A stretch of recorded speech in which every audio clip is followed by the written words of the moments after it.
ওম শান্তি 8 মে 2020 প্ৰাতঃ মুৰলী। আজি বাবাৰ মহাবাক্য। মৰমৰ সন্তানসকল, বাবা আহিছে তোমালোক সন্তানসকলক অবিনাশী উপাৰ্জন কৰাবলৈ। এতিয়া তোমালোকে জ্ঞান ৰত্নৰ যিমান উপাৰ্জন কৰিব বিচৰা কৰিব পাৰা।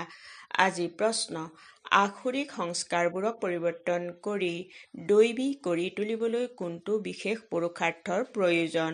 উত্তৰ, সংস্কাৰবোৰক পৰিৱৰ্তন কৰিবলৈ যিমান সম্ভৱ দেহী অভিমানী হৈ থকাৰ অভ্যাস কৰিবা।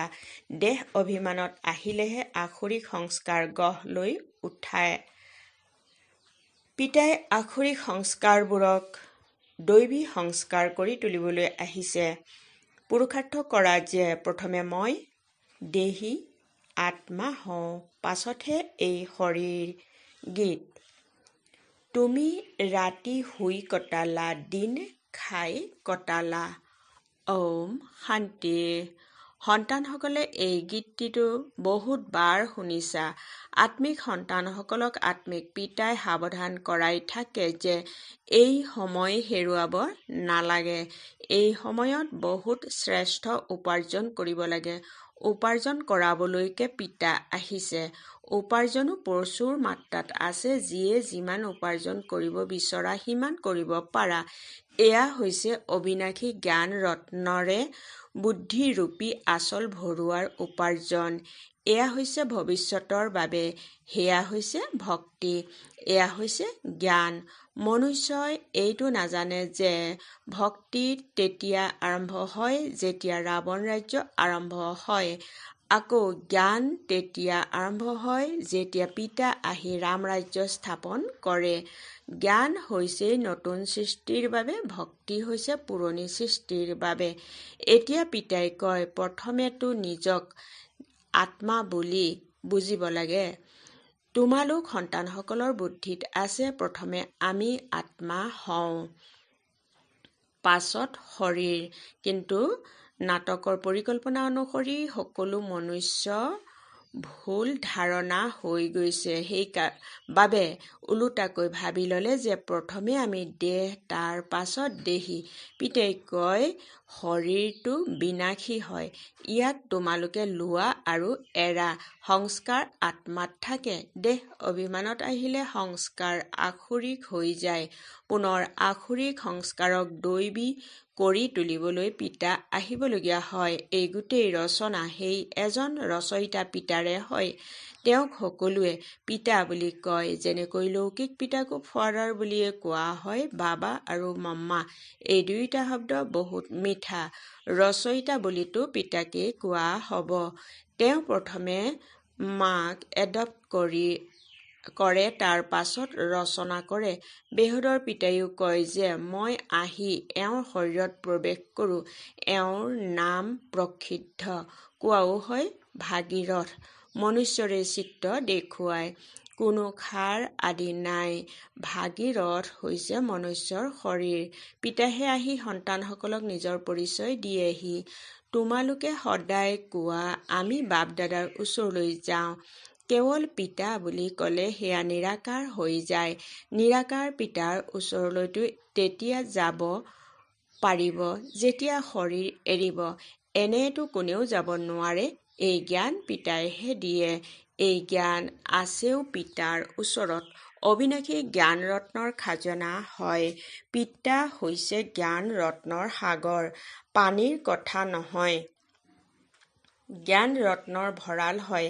তেওঁৰ জ্ঞান আছে। পানীক নলেজ বুলি কোৱা নহয়। যেনেকৈ মনুষ্যৰ বেৰিষ্টাৰী, ডাক্তৰী আদি নলেজ থাকে, এয়াও হৈছে নলেজ। এই নলেজৰ বাবেই ঋষি মুনি আদি সকলোৱে কৈছিল যে ৰচয়িতা আৰু ৰচনাৰ আদি মধ্য অন্তৰ জ্ঞান আমি নাজানো। সেয়াটো একমাত্ৰ ৰচয়িতাইহে জানে। বৃক্ষৰ বীজৰূপো তেওঁৱেই হয়। তেওঁৰ সৃষ্টি আদি মধ্য অন্তৰ নলেজ আছে। তেওঁ যেতিয়া আহিব তেতিয়াহে শুনাব। এতিয়া তোমালোকে নলেজ পাইছা, সেইবাবে এই নলেজৰ দ্বাৰা দেৱতা হৈ যোৱা। নলেজ পাই পুনৰ প্ৰাৰব্ধ পোৱা। তাত আকৌ এই নলেজৰ দৰকাৰেই নাথাকিব। এনেকুৱা নহয় যে দেৱতাসকলৰ এই জ্ঞান নাই, সেইবাবে অজ্ঞানী নহয়। তেওঁলোকেতো এই নলেজৰ দ্বাৰা পদবী প্ৰাপ্ত কৰি লয়। পিতাক মাতেই যে বাবা আহা, আমি পতিতৰ পৰা পাৱন কেনেকৈ হওঁ, তাৰ কাৰণে ৰাস্তা অথবা নলেজ দিয়া, কিয়নো নাজানে। এতিয়া তোমালোকে জানা যে আমি আত্মাসকল শান্তিধামৰ পৰা আহিছোঁ। তাত আত্মাসকল শান্ত অৱস্থাত থাকে। ইয়ালৈ ভূমিকা পালন কৰিবলৈ আহিছোঁ। এইখন পুৰণি সৃষ্টি, তেন্তে নিশ্চয় নতুন সৃষ্টি আছিল। সেইখন কেতিয়া আছিল, কোনে ৰাজ্য কৰিছিল, এয়া কোনেও নাজানে। তোমালোকে এতিয়া পিতাৰ দ্বাৰা জানিছা। পিতা হৈছেই জ্ঞানৰ সাগৰ, সদ্গতিদাতা। তেওঁকেই মাতে যে বাবা, আহি আমাৰ দুখ হৰণ কৰা, সুখ শান্তি দিয়া। আত্মাই জানে, কিন্তু তমোপ্ৰধান হৈ গ'ল। সেইবাবেই পুনৰাই পিতা আহি পৰিচয় দি আছে। মনুষ্যই আত্মাকো নাজানে, পৰমাত্মাকো নাজানে। আত্মাৰ জ্ঞানেই নাই যে পৰমাত্ম অভিমানী হ'ব। আগতে তোমালোকেও নাজানিছিলা, এতিয়া জ্ঞান পাইছা। সেইবাবে বুজি পোৱা যথাযথ চেহেৰা মনুষ্যৰ আছিল আৰু আচৰণ বান্দৰৰ আছিল। এতিয়া পিতাই নলেজ দিছে, গতিকে আমিও নলেজফুল হৈ গ'লো। ৰচয়িতা আৰু ৰচনাৰ জ্ঞান পাইছোঁ। তোমালোকে জানা, আমাক ভগৱানে পঢ়ায়, গতিকে কিমান নিচা থাকিব লাগে। বাবা হৈছে জ্ঞানৰ সাগৰ, তেওঁ বেহদৰ জ্ঞান আছে। তোমালোকে যাৰেই ওচৰলৈ নোযোৱা, সৃষ্টিৰ আদি মধ্য অন্তৰ জ্ঞানটো বাদেই, কিন্তু আমি আত্মা কি বস্তু হওঁ সেয়াও নাজানে।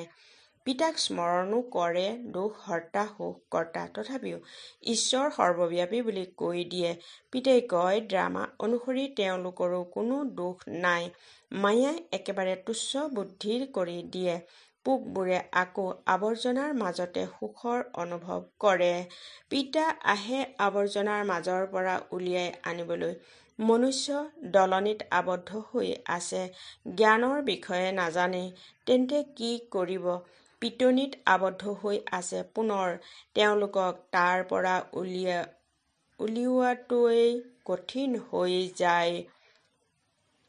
আধাতকৈ বেছি উলিয়াই আনিলেও আকৌ হাত এৰি পুনৰ তললৈ পৰি যায়।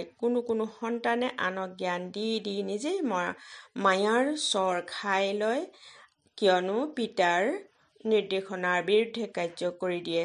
অন্যক উদ্ধাৰ কৰিবলৈ যত্ন কৰোঁতে নিজেই তলত পৰি যায়। পুনৰ তেওঁলোকক মুক্ত কৰিবলৈ বহুত পৰিশ্ৰম কৰিবলগীয়া হয়, কিয়নো মায়াৰ ওচৰত পৰাজিত হৈ যায়। তেওঁলোকক নিজৰ পাপেই অন্তৰ্দাহ কৰি থাকে।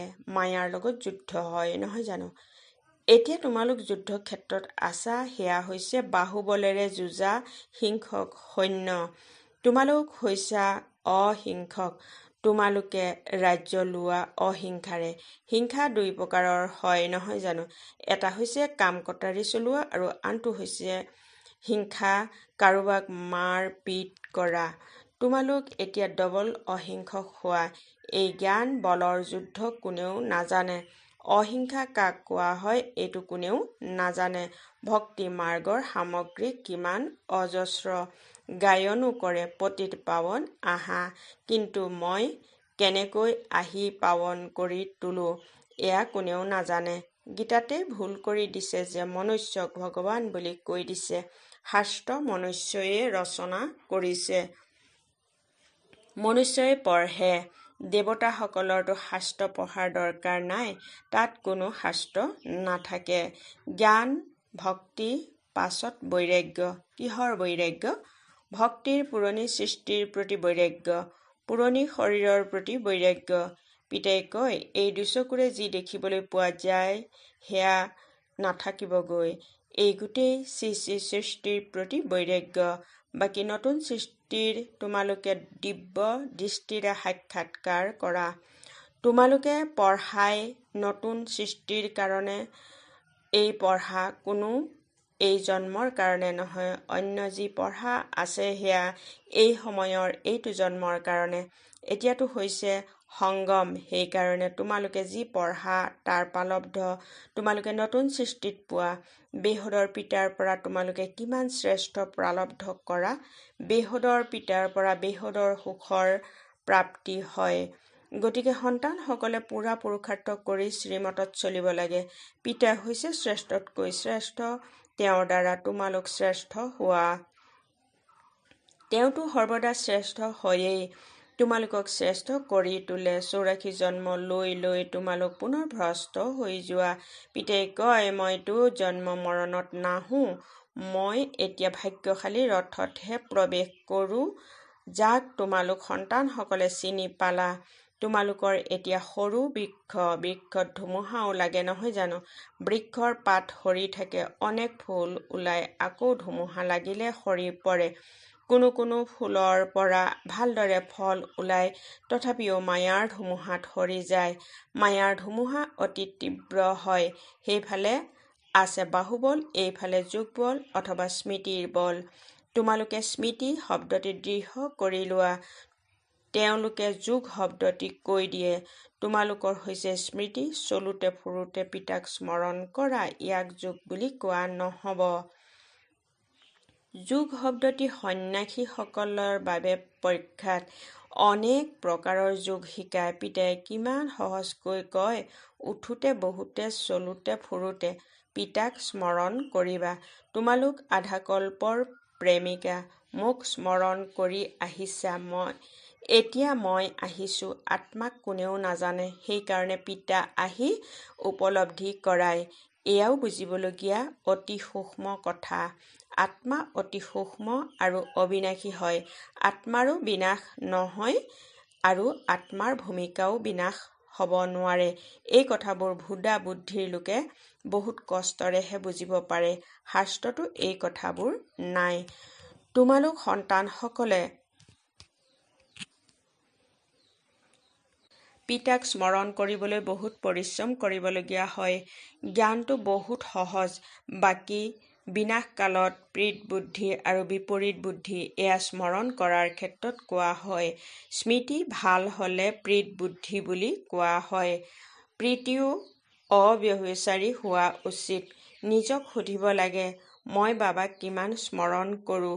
এইটোও বুজি পায় যে বাবাৰ সৈতে প্ৰীত ৰাখি ৰাখি যেতিয়া কৰ্মাতীত অৱস্থা হ'ব, তেতিয়া এই শৰীৰ এৰি দিব আৰু যুদ্ধ আৰম্ভ হ'ব। যিমান পিতাৰ প্ৰতি প্ৰীত হ'ব, সিমানে তমোপ্ৰধানৰ পৰা সতোপ্ৰধান হৈ যাবা। পৰীক্ষাটো এটা সময়তে হ'ব নহয় জানো? যেতিয়া নিৰ্দিষ্ট সময় আহিব, সকলোৰে প্ৰীত বুদ্ধি হৈ যাব।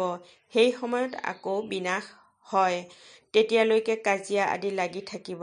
বিলাতত থকা সকলেও বুজি পায়, এতিয়া মৃত্যু সন্মুখত আছে। কোনোবা প্ৰেৰক আছে, যিয়ে আমাৰ দ্বাৰা বোমা তৈয়াৰ কৰায়। কিন্তু কি কৰিব পাৰে? ড্ৰামাত নিৰ্ধাৰিত হৈ আছে নহয় জানো? নিজৰে বিজ্ঞানৰ বলেৰে নিজৰ কুলৰ মৃত্যু মাতি আনে। সন্তানসকলে কয়, পাৱন সৃষ্টিলৈ লৈ ব'লা, কিন্তু শৰীৰক জানো লৈ যাব? পিতা কালৰো কাল হয়। এই কথাবোৰ কোনেও নাজানে। গায়ন কৰা হৈছে মিৰুৱা মৌত মলুকা চিকাৰ, অৰ্থাৎ চিকাৰৰ মৃত্যু চিকাৰৰ বাবে দুখ, কিন্তু চিকাৰীৰ বাবে সুখ। তেওঁলোকে কয়, বিনাশ বন্ধ হৈ যাওক, শান্তি হৈ যাওক। হেৰ', বিনাশ নোহোৱাকৈ সুখ শান্তি কেনেকৈ স্থাপন হ'ব? সেইবাবে চক্ৰৰ বিষয়ে নিশ্চয় বুজাবা। এতিয়া স্বৰ্গৰ দ্বাৰ খুলি আছে। বাবাই কৈছে, ইয়াৰ ওপৰতো এখন কিতাপ ছপোৱা, গেটৱে টু শান্তিধাম সুখধাম, অৰ্থাৎ শান্তিধাম সুখধামলৈ যোৱাৰ দ্বাৰ। ইয়াৰ অৰ্থও নুবুজিব। হওঁতে বহুত সহজ, কিন্তু কোটিৰ ভিতৰত কোনোবাইহে অতি কষ্টৰে বুজি পায়। তোমালোক প্ৰদৰ্শনী আদিত কেতিয়াও হতাশ হ'ব নালাগে। প্ৰজাটো তৈয়াৰ হয় নহয় জানো? লক্ষ্য বহুত আছে, পৰিশ্ৰম আছে। পৰিশ্ৰম হৈছে স্মৃতিত থকাৰ। এই ক্ষেত্ৰত বহুত অকৃতকাৰ্য হয়। স্মৃতিও অব্যভিচাৰী হ'ব লাগে। এজনক স্মৰণ কৰিব লাগে। মায়াই বাৰে বাৰে পাহৰাই দিয়ে। পৰিশ্ৰম নকৰাকৈ কোনোবাই জানো বিশ্বৰ মালিক হ'ব পাৰে? সম্পূৰ্ণ পুৰুষাৰ্থ কৰিব লাগে। আমি সুখ ধামৰ মালিক আছিলো, অনেকবাৰ চক্ৰ পৰিক্ৰমা কৰিলো। এতিয়া পিতাক স্মৰণ কৰিব লাগে। মায়াই বহুত বিঘিনি আনে।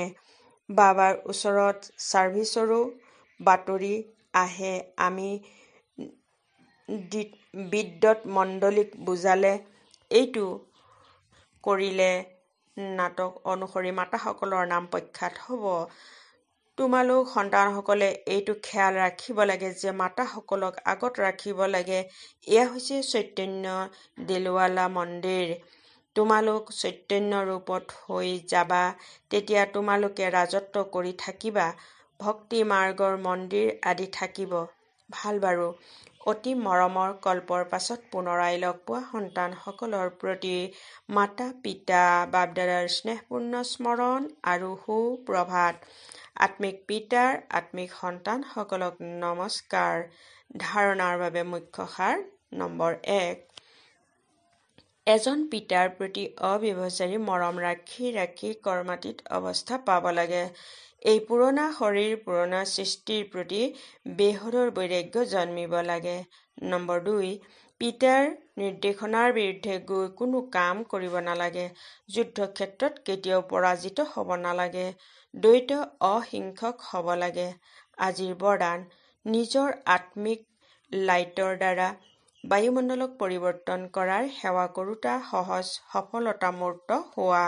বহলাই এনেদৰে কোৱা হৈছে, যেনেকৈ সাকাৰ সৃষ্টিত যি ৰঙৰ লাইট জ্বলোৱা হয় তেনেকুৱা ৰঙেৰেই বাতাবৰণ হৈ যায়। সেউজীয়া লাইট হ'লে চাৰিওফালে সেয়াই কিৰণ চানি ধৰে। ৰঙা লাইট জ্বলালে স্মৃতিৰ বায়ুমণ্ডল হৈ যায়।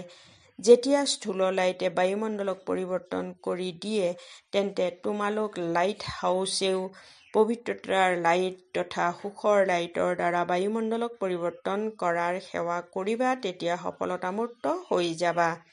স্থূল লাইট দুচকুৰে দেখা যায়, আত্মিক লাইটক অনুভৱেৰে জানিব।